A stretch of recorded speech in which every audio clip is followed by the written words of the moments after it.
Section 3 of The American Crisis by Thomas Paine. The Crisis, No. 3, published Philadelphia, April 19th, 1777. Part 1. In the progress of politics, as in the common occurrences of life, we are not only apt to forget the ground we have traveled over, but frequently neglect to gather up experience as we go. We expend, if I may so say, the knowledge of every day on the circumstances that produce it, and journey on in search of new matter and new refinements. But as it is pleasant and sometimes useful to look back, even to the first periods of infancy, and trace the turns and windings through which we have passed, so may we likewise derive many advantages by halting a while in our political career, and taking a review of the wondrous complicated labyrinth of little more than yesterday.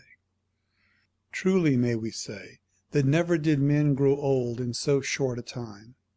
We have crowded the business of an age into the compass of a few months, and have been driven through such a rapid succession of things, that for the want of leisure to think, we unavoidably wasted knowledge as we came, and have left nearly as much behind us as we brought with us. But the road is yet rich with the fragments, and before we finally lose sight of them, will repay us for the trouble of stopping to pick them up. Were a man to be totally deprived of memory, he would be incapable of forming any just opinion. Everything about him would seem a chaos. He would have even his own history to ask from everyone, and by not knowing how the world went in his absence, he would be at a loss to know how it ought to go on when he recovered, or rather returned to it again. In like manner, though in less degree, a too great inattention to past occurrences retards and bewilders our judgment in everything, while, on the contrary, by comparing what is past with what is present, we frequently hit on the true character of both, and become wise with very little trouble. It is a kind of countermarch, by which we get into the rear of time and mark the movements and meaning of things as we make our return. There are certain circumstances which, at the time of their happening, are a kind of riddles, and as every riddle is to be followed by its answer, so those kinds of circumstances will be followed by their events, and those events are always the true solution.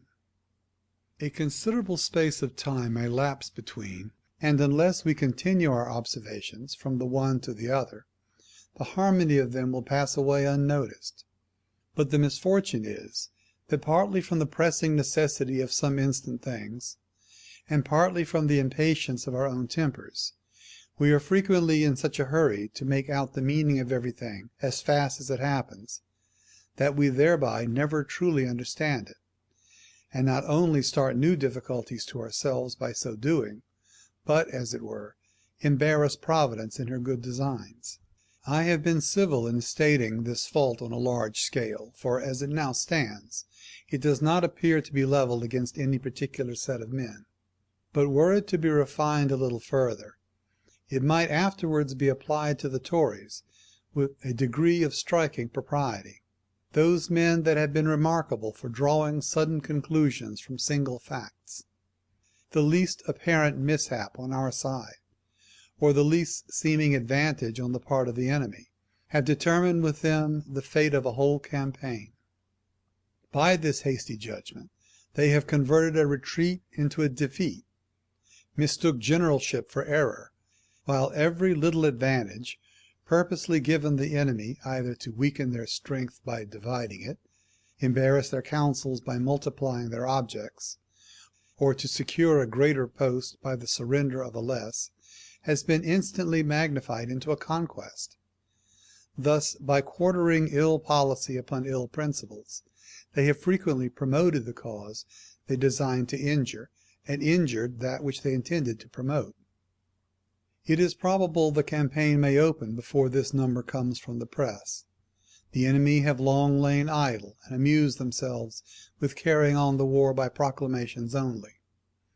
While they continue their delay, our strength increases, and were they to move to action now, it is a circumstantial proof that they have no reinforcement coming. Wherefore in either case the comparative advantage will be ours.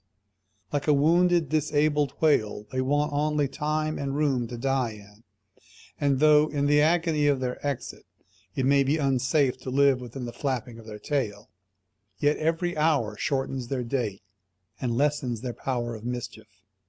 If anything happens while this number is in the press, it will afford me a subject for the last pages of it. At present I am tired of waiting, and as neither the enemy nor the state of politics have yet produced anything new, I am thereby left in the field of general matter, undirected by any striking or particular object. This crisis, therefore, will be made up rather of variety than novelty, and consist more of things useful than things wonderful. The success of the cause, the union of the people, and the means of supporting and securing both, are points which cannot be too much attended to. He who doubts of the former is a desponding coward, and he who wilfully disturbs the latter is a traitor. Their characters are easily fixed, and under these short descriptions I leave them for the present. One of the greatest degrees of sentimental union which America ever knew was in denying the right of the British Parliament "to bind the colonies in all cases whatsoever." The declaration is in its form an almighty one, and is the loftiest stretch of arbitrary power that ever one set of men or one country claimed over another. Taxation was nothing more than putting the declared right into practice, and, this failing, recourse was had to arms as a means to establish both the right and the practice, or to answer a worse purpose, which will be mentioned in the course of this number.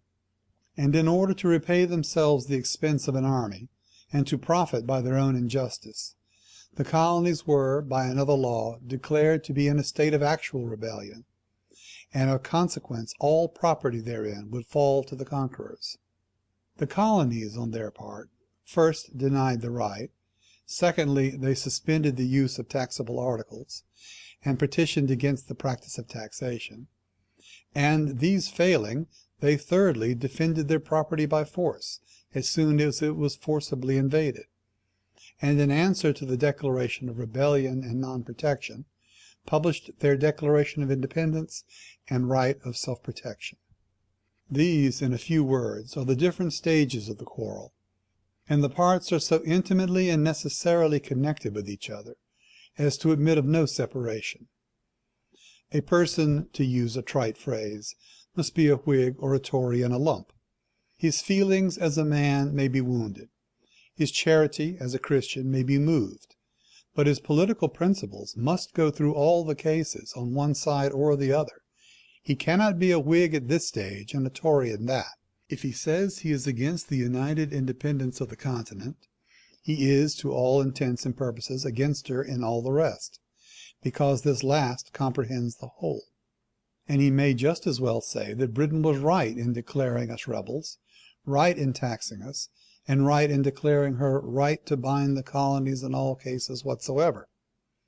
It signifies nothing what neutral ground of his own creating he may skulk upon for shelter, for the quarrel in no stage of it hath afforded any such ground, and either we or Britain are absolutely right or absolutely wrong through the whole. Britain, like a gamester nearly ruined, has now put all her losses into one bet, and is playing a desperate game for the total. If she wins it, she wins from me my life. She wins the continent as the forfeited property of rebels, the right of taxing those that are left as reduced subjects, and the power of binding them slaves. And the single die which determines this unparalleled event is, whether we support our independence or she overturn it. This is coming to the point at once. Here is the touchstone to try men by. He that is not a supporter of the independent states of America in the same degree that his religious and political principles would suffer him to support the government of any other country of which he called himself a subject, is, in the American sense of the word, a Tory. And the instant that he endeavors to bring his Toryism into practice, he becomes a traitor. The first can only be detected by a general test, and the law hath already provided for the latter. It is unnatural and impolitic to admit men who would root up our independence to have any share in our legislation, either as electors or representatives, because the support of our independence rests in great measure on the vigor and purity of our public bodies. Would Britain, even in a time of peace, much less in war, suffer an election to be carried by men who profess themselves to be not her subjects, or allow such to sit in Parliament? Certainly not. But there are a certain species of Tories with whom conscience or principle has nothing to do, and who are so from avarice only.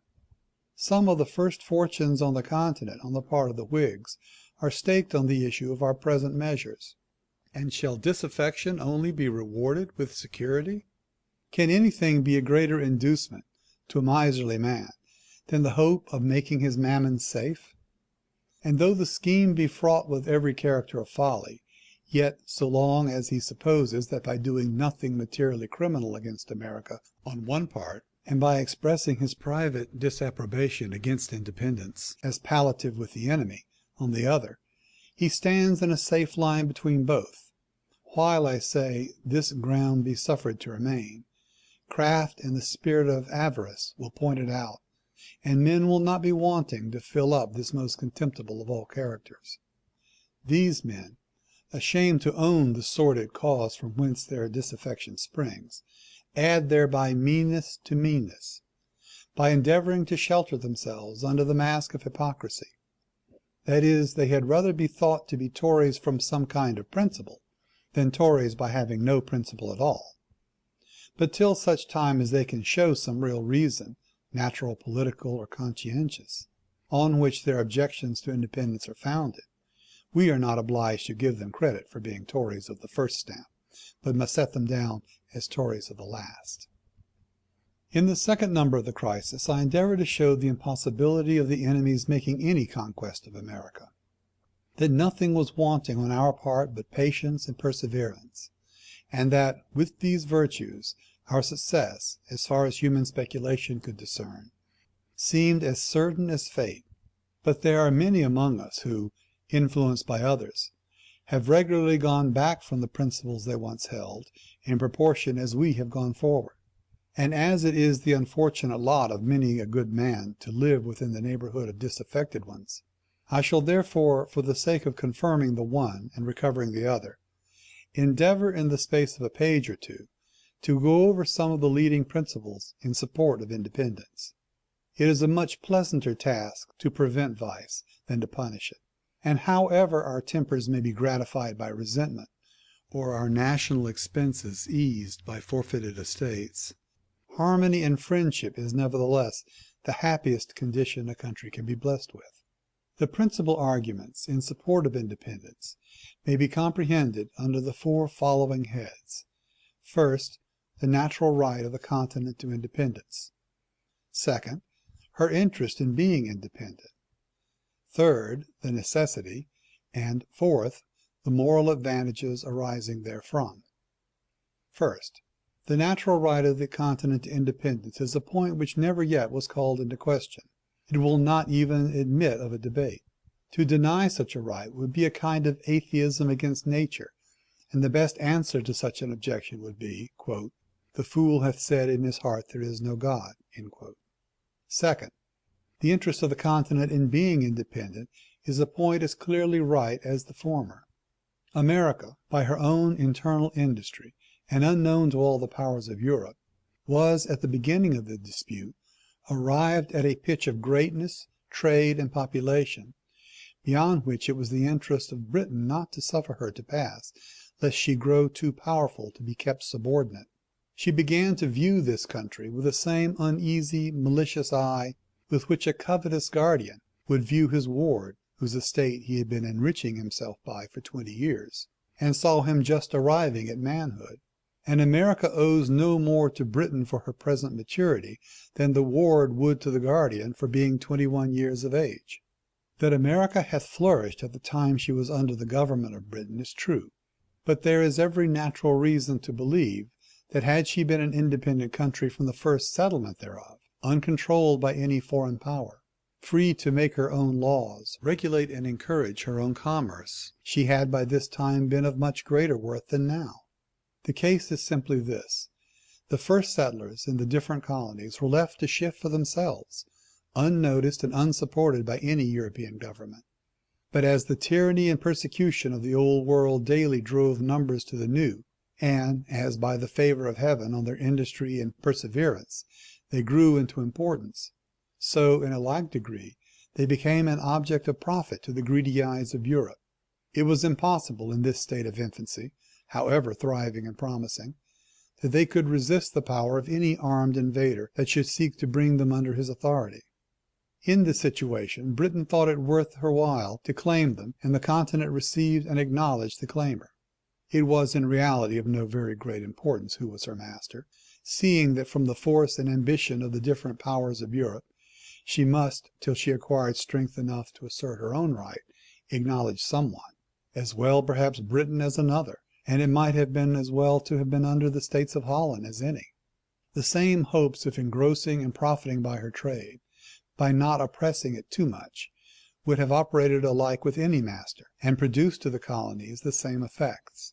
The clamor of protection likewise was all a farce, because in order to make that protection necessary, she must first by her own quarrels create us enemies.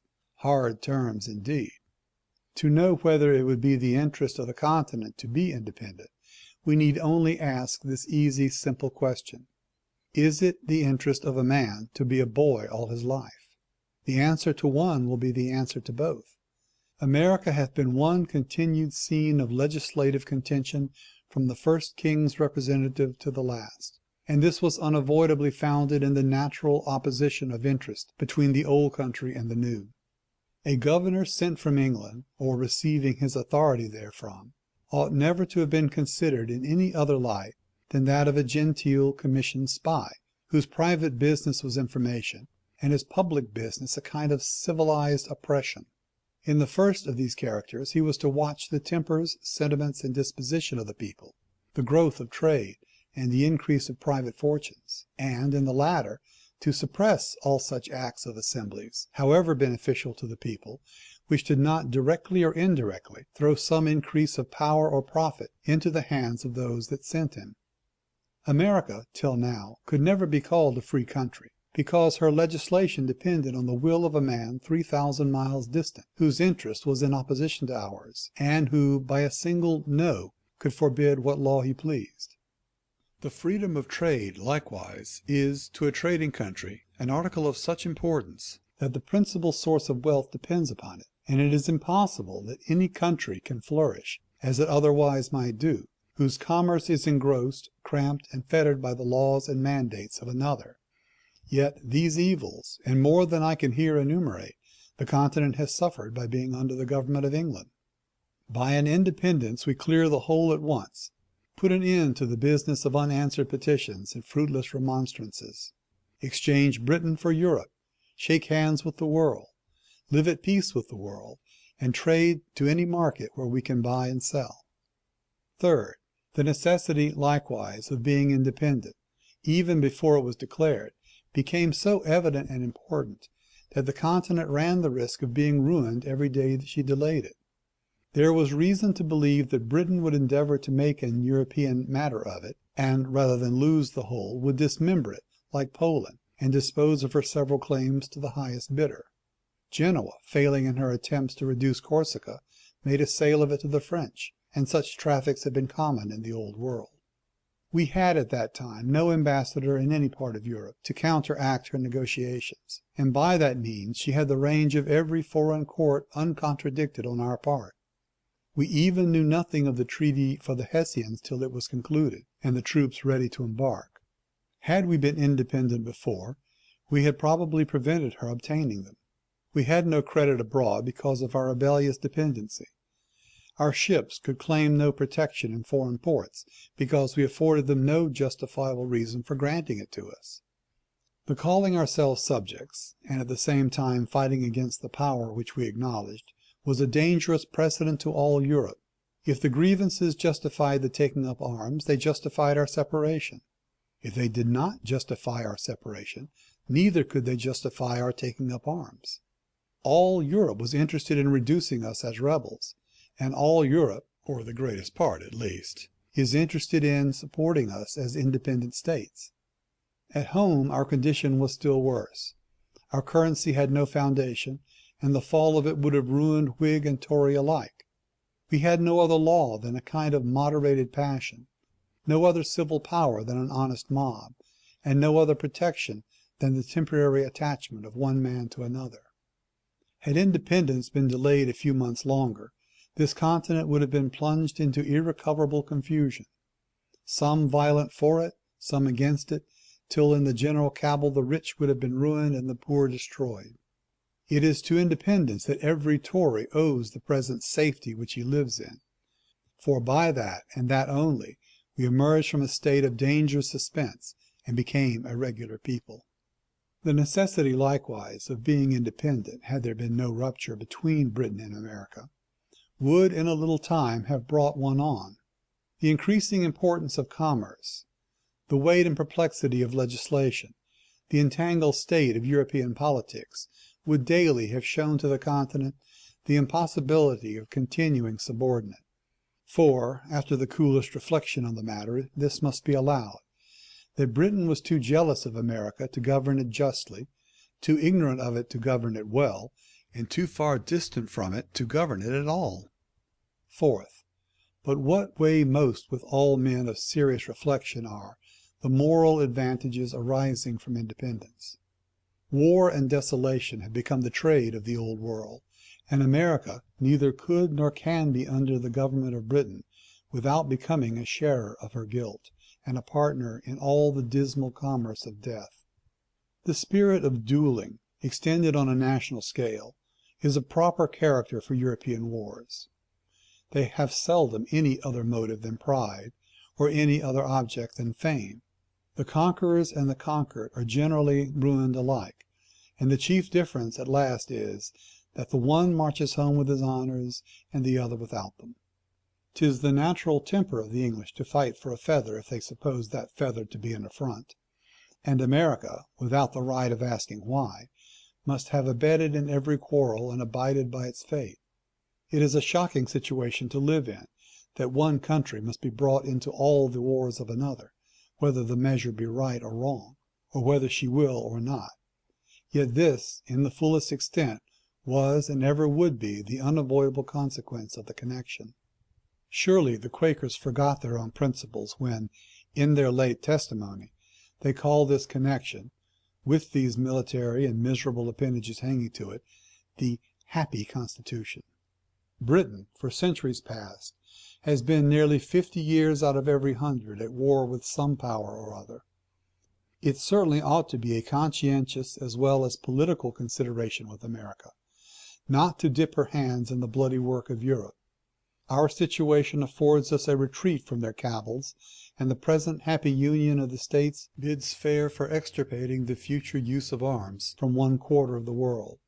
Yet such have been the irreligious politics of the present leaders of the Quakers, that, for the sake of they scarce know what, they would cut off every hope of such a blessing, by tying this continent to Britain, like Hector to the chariot wheel of Achilles, to be dragged through all the miseries of endless European wars. The connection, viewed from this ground, is distressing to every man who has the feelings of humanity.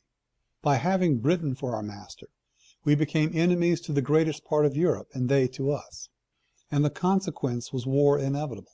By being our own masters, independent of any foreign one, we have Europe for our friends, and the prospect of an endless peace among ourselves. Those who were advocates for the British government over these colonies were obliged to limit both their arguments and their ideas to the period of a European peace only. The moment Britain became plunged in war, every supposed convenience to us vanished, and all we could hope for was not to be ruined. Could this be a desirable condition for a young country to be in? Had the French pursued their fortune immediately after the defeat of Braddock last war, this city and province had then experienced the woeful calamities of being a British subject. A scene of the same kind might happen again, for America, considered as a subject of the crown of Britain, would ever have been the seat of war, and the bone of contention between the two powers. On the whole, if the future expulsion of arms from one quarter of the world would be a desirable object to a peaceable man, if the freedom of trade to every part of it can engage the attention of a man of business, if the support or fall of millions of currency can affect our interests, if the entire possession of estates, by cutting off the lordly claims of Britain over the soil, deserves the regard of landed property, and if the right of making our own laws, uncontrolled by royal or ministerial spies or mandates, be worthy our care as freemen, then are all men interested in the support of independence, and may he that supports it not be driven from the blessing and live unpitied beneath the servile sufferings of scandalous subjection. We have been amused with the tales of ancient wonders. We have read and wept over the histories of other nations, applauded, censured, or pitied as their cases affected us. The fortitude and patience of the sufferers, the justness of their cause, the weight of their oppressions and oppressors, the object to be saved or lost, with all the consequences of a defeat or a conquest, have, in the hour of sympathy, bewitched our hearts and chained it to their fate. But where is the power that ever made war upon petitioners? Or where is the war on which a world was staked till now? We may not perhaps be wise enough to make all the advantages we ought of our independence, but they are nevertheless marked and presented to us with every character of great and good, and worthy the hand of him who sent them. I look through the present trouble to a time of tranquillity, when we shall have it in our power to set an example of peace to all the world. Were the Quakers really impressed and influenced by the quiet principles they professed to hold, they would, however they might disapprove the means, be the first of all men to approve of independence, because by separating ourselves from the cities of Sodom and Gomorrah, it affords an opportunity never given to man before of carrying their favorite principle of peace into general practice, by establishing governments that shall hereafter exist without wars. O ye fallen, cringing, priest and Pemberton ridden people, what more can we say of ye than that a religious Quaker is a valuable character, and a political Quaker a real Jesuit? Having thus gone over some of the principal points in support of independence, I must now request the reader to return with me to the period when it first began to be a public doctrine, and to examine the progress it has made among the various classes of men.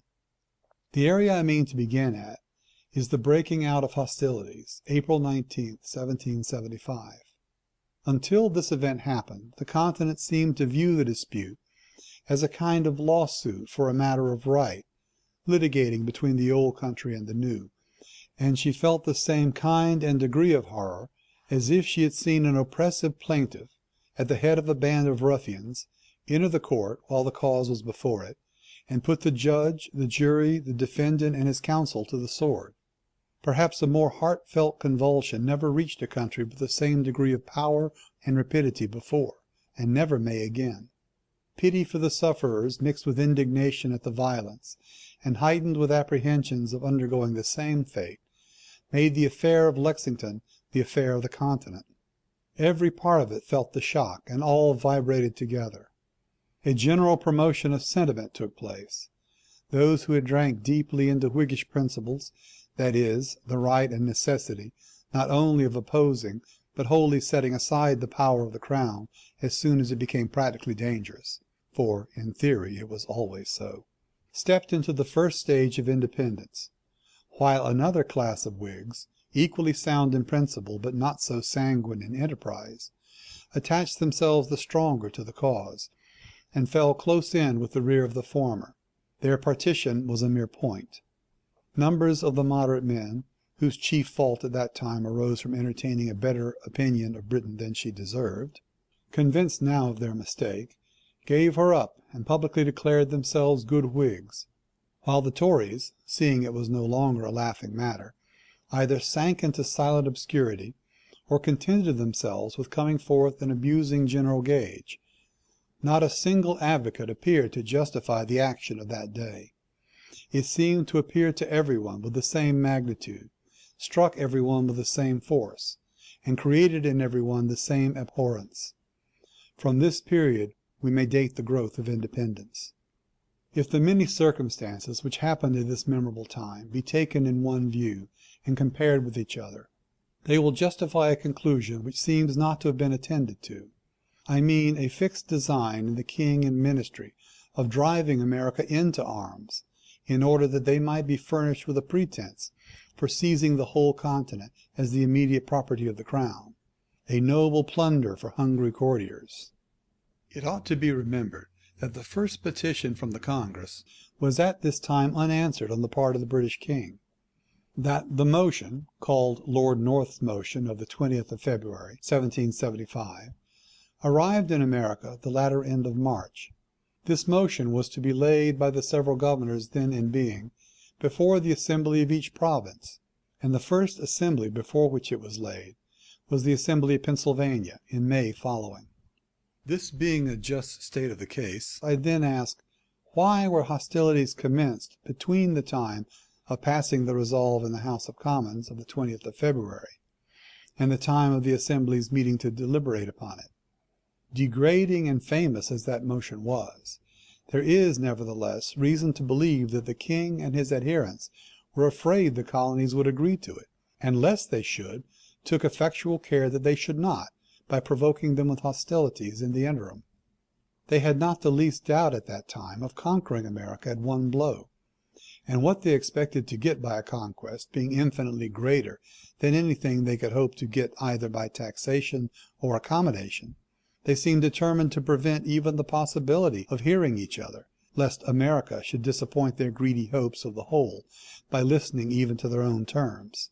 On the one hand, they refused to hear the petition of the continent; on the other hand, took effectual care that the continent should not hear them. That the motion of the 20th February and the orders for commencing hostilities were both concerted by the same person or persons, and not the latter by General Gage, as was falsely imagined at first, is evident from an extract of a letter of his to the administration, read among other papers in the House of Commons, in which he informs his masters, that though their idea of his disarming certain countries was the right one, yet it required him to be master of the country in order to enable him to execute it.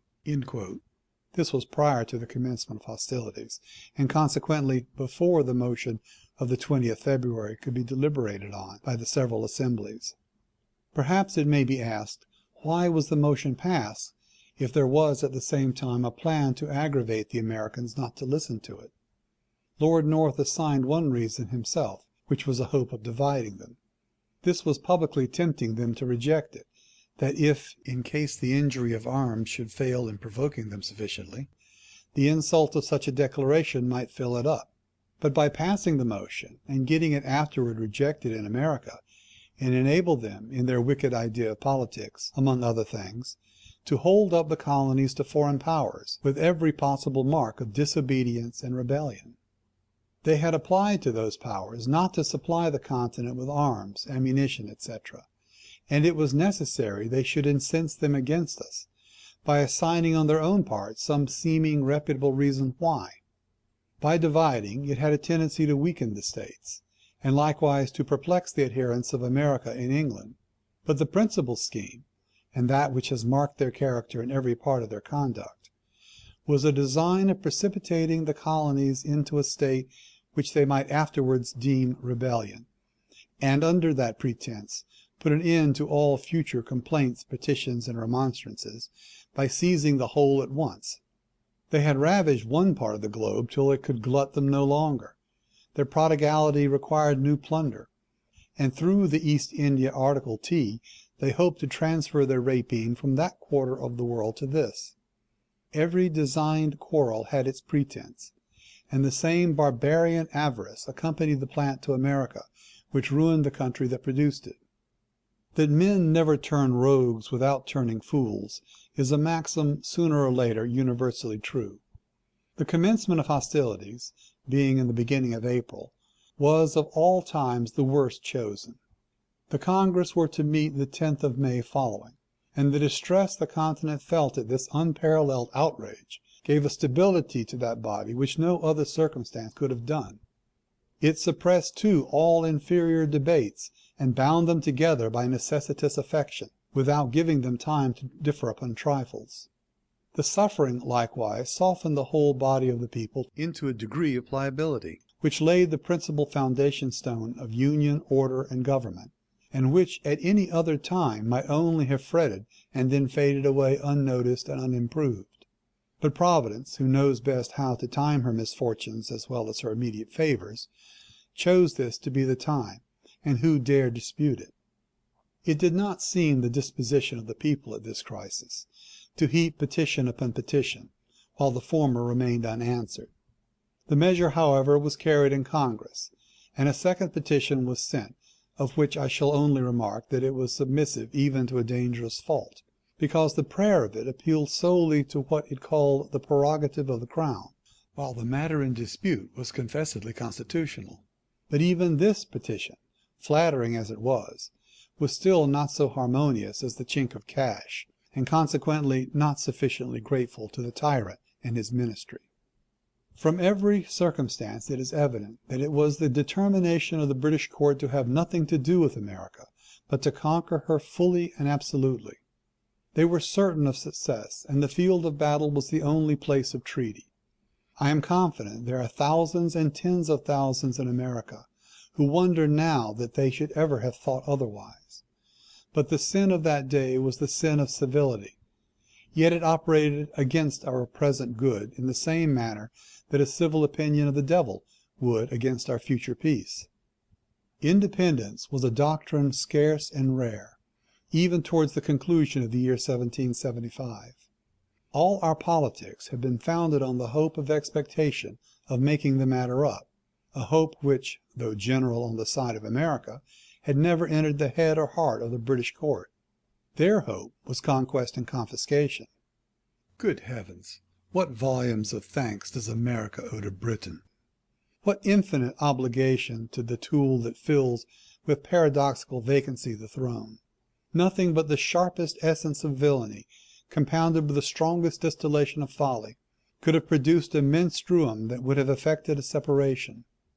The Congress of 1774 administered an abortive medicine to independence by prohibiting the importation of goods, and the succeeding Congress rendered the dose still more dangerous by continuing it. Had independence been a settled system with America, as Britain has advanced, she ought to have doubled her importation and prohibited in some degree her exportation. And this single circumstance is sufficient to acquit America before any jury of nations of having a continental plan of independence in view, a charge which, had it been true, would have been honorable, but is so grossly false that either the amazing ignorance or the willful dishonesty of the British court is effectually proved by it. The second petition, like the first, produced no answer. It was scarcely acknowledged to have been received. The British court were too determined in their villainy to even act artfully, and in their rage for conquest neglected the necessary subtleties for obtaining it. They might have divided, distracted, and played 1,000 tricks with us, had they been as cunning as they were cruel. This last indignity gave a new spring to independence. Those who knew the savage obstinacy of the king, and the jobbing, gambling spirit of the court, predicted the fate of the petition as soon as it was sent from America. For the men being known, their measures were easily foreseen. As politicians, we ought not so much to ground our hopes on the reasonableness of the thing we ask, as on the reasonableness of the person of whom we ask it. Who would expect discretion from a fool, candor from a tyrant, or justice from a villain? As every prospect of accommodation seemed now to fail fast, men began to think seriously on the matter, and their reason, being thus stripped of the false hope which had long encompassed it, became approachable by fair debate. Yet still the bulk of the people hesitated. They startled at the novelty of independence, without once considering that our getting into arms at first was a more extraordinary novelty, and that all other nations had gone through the work of independence before us. They doubted likewise the ability of the continent to support it, without reflecting that it required the same force to obtain an accommodation by arms as an independence. If the one was acquirable, the other was the same.